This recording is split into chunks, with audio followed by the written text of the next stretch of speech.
होते हैं ना, मशीनें खराब कर दी गई, सबने देखा था, मीडिया ने भी देखा है।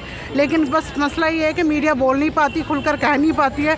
आम जनता कहती है खुलकर, लेकिन उसको भी स्किप कर दिया जाता है। उसको बोल दिया कि हाँ चलो ये नहीं है, उसको एडिट करके दिखा दिया जाता है। तो ये कहाँ की राजनीति होती है? अगर कोई करता है भारतीय जनता पार्टी करती है। इस देश में अगर नफरत का बीज बोने का काम किया तो भारतीय जनता पार्टी ने किया, और इस नफरत को मिटाने का अगर कोई काम कर रहा है, और राहुल गांधी कर रहा है, मोहब्बत की दुकान खोलने जा रहा है। और हर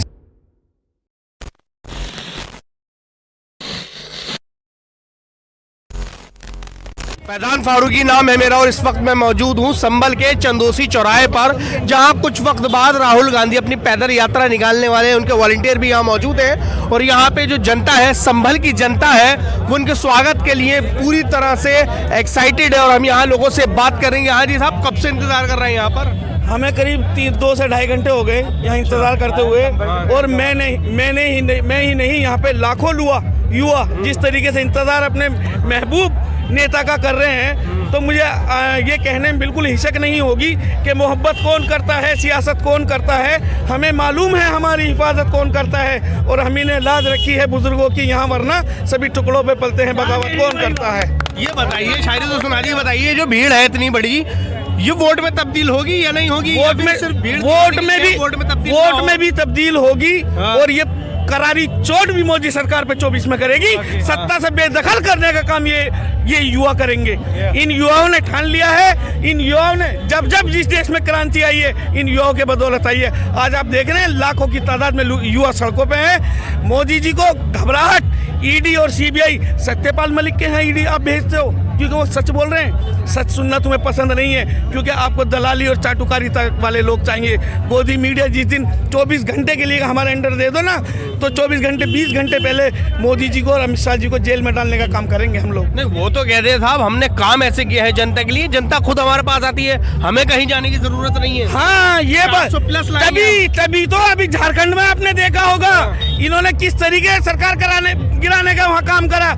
वहाँ चेरेन साहब को पे झूठे एलिगेशन लगा के ईडी से गिरफ्तार करवा के क्यों बड़ेबंदी करनी पड़ी अपने विधायकों की? चोर डर रहे हैं। लोकतंत्र को चुराने का काम अगर कोई करता है, भारतीय जनता पार्टी करती है। इस देश में अगर नफरत का बीज बोने का काम किया तो भारतीय जनता पार्टी ने किया, और इस नफरत को मिटाने का अगर कोई काम कर रहा है, और राहुल गांधी कर रहा है, मोहब्बत की दुकान खोलने जा रहा है। और हर शहर, हर गाँव और कस्बे में ये दुकान खुलेगी। अगर मोदी जी तो कह रहे हैं इस बार 400 पार। हाँ, मोदी जी इस बार ये नहीं कह रहे 400 पार, वो कह रहे हैं प्याज का रेट 400 रुपए के पार, 400 से बाहर, और ये खुद हो जाएंगे 400 से बाहर। ये मोदी सरकार जो ये कहते हैं उसका उल्टा चलता है। जो भी ये कहते हैं उसका उल्टा होता है। और मोदी सरकार जिस तरीके से लोकतंत्र को चुराने का काम करती है, सुप्रीम कोर्ट का एक तमाचा है चंडीगढ़ में चुनाव, अगर चाहे तो उसको उससे सबक ले सकती है मोदी सरकार। अच्छा, आपका नाम क्या, पहले नाम बताइए। मेरा नाम हुमायूं मिर्जा है। हुमायूं मिर्जा साहब, मोदी जी कहते हैं कि इस बार जो है मुसलमान भी हमारे साथ हैं क्योंकि हमने मुसलमानों के लिए, खास करके महिलाओं के लिए बहुत अच्छे काम किए। तो इस पर क्या कहना है आपका? क्या मुसलमान थोड़ा बीजेपी की तरफ जाए? नहीं, बिल्कुल नहीं जाए। मुसलमानों के लिए क्या काम किया है? आपके मंत्री कहते हैं, आपके साक्षी महाराज क्या कहते हैं? हमें मुसलमानों का वोट नहीं चाहिए। भीख भी मांग रहे हो, मंत्री तुम्हारे कह रहे हैं, और मुसलमान किस रहमो करम पे दे रहे हो? कोई खैरात बांट रहे हो? इस शाना बशाना इस मिट्टी में हम शामिल हैं, इसकी आज़ादी में हम शामिल हैं। लेकिन मौलाना अबुल कलाम आज़ाद से लेकर आज हुमायूं मिर्जा तक इस मिट्टी में, इस हिंदुस्तान को बनाने में हमारा योगदान रहा है। दूसरी बात, राहुल गांधी, प्रियंका गांधी, जिन मुसलमानों को हक देने का बात करते हैं, किस चीज़ का? इसके सिस्टम पे हमारा हक है।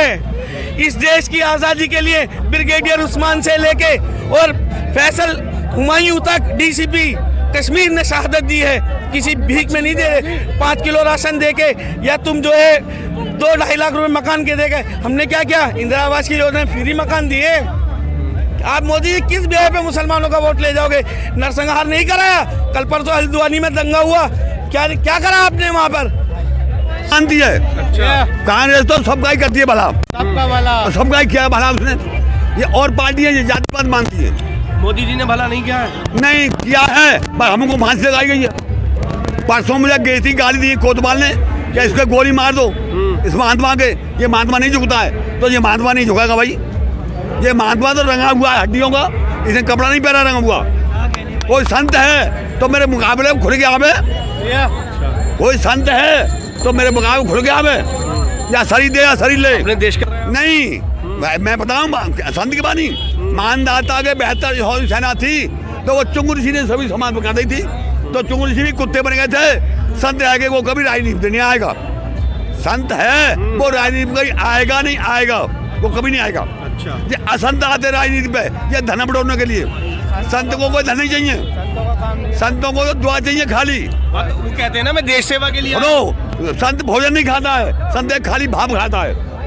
तो संत तो संसार को शांति देता है, संत राजनीति पे कभी नहीं आ पाएगा। ये आप संत किसको देख रहे हैं इस बार प्रधानमंत्री? हम जो जा रहे हैं भाई, एक बार इंदिरा है जाती तो अच्छा था। इंदिरा कैसे आ जाएंगे, वो तो है नहीं। अरे वो है तो उन्हीं का कुटम। तो किसे देखना चाहते हैं आप प्रधानमंत्री? राहुल गांधी। एक अकेला शेर सब पे भारी, जो ये कहते हैं ना, जिसको ये कहते हैं ना इंडिया गठबंधन छेलत, और मोदी कहते हैं एनडीए छेला तेला है। 32 पार्टियों का समर्थन है उस शेर को, जिसको ये शेर बोलते हैं। जाके मोदी से कहना कि गोदी मीडिया के पास ना जाके जनता से जरा जनता से संवाद करे। आज जैसे हमारा सवाल यही करना चाहूँगा कि कांग्रेस को ये कहा जा रहा है कि अब डूबती नैया है, और ये भी कहा गया कि मोदी जी का जो मैजिक है वो इतना ज़्यादा है कि कितने ही गठबंधन हो लेकिन उसका कोई फ़ायदा नहीं होने वाला है। इस पर सबसे पहले क्या कहना देखिए, चाहिए? अब वो समय आ गया है कि मोदी जी को पता चलेगा कि डूबती नैया किसकी है, कांग्रेस की है या मोदी जी की है। कांग्रेस की अब डूबती नैया नहीं है, कांग्रेस ऊपर जाएगी। मोदी जी को ये डर है कहीं ऐसा ना हमारी नैया डूब जाए। अच्छा, क्या लोकसभा में आपकी तैयारी है लोकसभा चुनाव लड़ने की? जी संभल से? हमारी पूरी तैयारी है और इंशाल्लाह लड़ेंगे। अच्छा, विधानसभा में आप कुंदरकी से आपने चुनाव लड़ा था, आपको 1700 समथिंग वोट मिले थे, तो आपको लगता है कि लोकसभा जैसे बड़े चुनाव में आप कुछ कमाल कर पाएंगी जबकि विधानसभा में कुछ नहीं कर पाएंगी? देखिए, उस टाइम तो समाजवादी का आप पता ही है, उस तो ये था कि जोगी हटाओ और वो समाजवादी बुलाओ, उस वक्त था योगी का और उसका। और आज जो है ये बड़ा इलेक्शन है, आज जो है योगी हटाओ, मोदी हटाओ और कांग्रेस को बुलाओ। अच्छा, कांग्रेस को बुलाओ। जी। तो आपको लगता है कि ये राहुल गांधी जी, जो आज राहुल गांधी निकल रहे हैं यहाँ से, कोई मैजिक कर पाएंगे? जबकि एक हफ्ते पहले मोदी जी ने काफ़ी यहाँ पर शोहरत बटोली, और मोदी जी जैसे नेता को शायद शोहरत बटोली की ज़रूरत हो आपको? मोदी जी तो आ रहे हैं, वो तो इस टाइम उन्हें तो मंदिर के और मस्जिद के अलावा और कुछ नहीं दिख रहा है।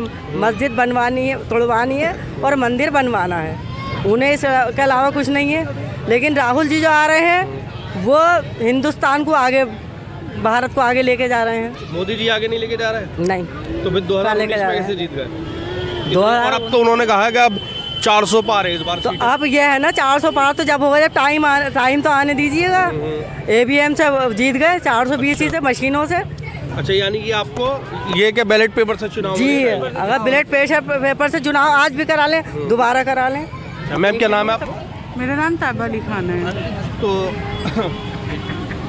आप किस तरह से देखती हैं, क्या राहुल गांधी का जो मैजिक है वो मोदी मैजिक को हरा पाएगा? मतलब बिल्कुल बेशक खराब आएगा। मेरा कहने का मतलब ये रहेगा कि अगर मोदी जी जिस तरह से अपनी रणनीति को आगे बढ़ा रहे हैं, अगर सारी मीडिया को एक तरफ करके वो साइड में रख दें और जनता के साथ आ जाएं, तो आपको बिल्कुल नैया डूबती ही नज़र आएगी। क्योंकि बीजेपी जिस तरह से इलेक्शन कर रही है तो वो तो सरासर गलत है ना, एक झूठा धोखा सब। अगर कांग्रेस की नैया डूब रही है तो कांग्रेस इतने टाइम से चलती क्यों आ रही है? लोगों को सब कुछ दिख रहा है, क्या क्या सही है क्या गलत है, उसके बाद भी लोग मतलब सोए हुए हैं। कहते हैं ना कि जो बुद्धि से विकलांग लोग होते हैं ना, उनकी नैया तो डूबनी है और मोदी जी इसको गेम प्ले कर रहे हैं। हाँ, एज यंगस्टर आप क्या एक्सपेक्ट करती हैं अपने नेता से और या अपने प्राइम मिनिस्टर? सर मैं यही है कि एजुकेशन को लेकर आप आगे जाइए, जो लोगों की ज़रूरतें हैं उसको पूरा करिए। ऐसे मंदिर मस्जिद पर आप मुद्दा बनाते रहेंगे, लोगों की बुद्धि को भ्रष्ट करते जाएंगे, तो ये तो कोई राजनीति नहीं है। लोग समझते हैं, उसके बाद भी जीत जाते हैं।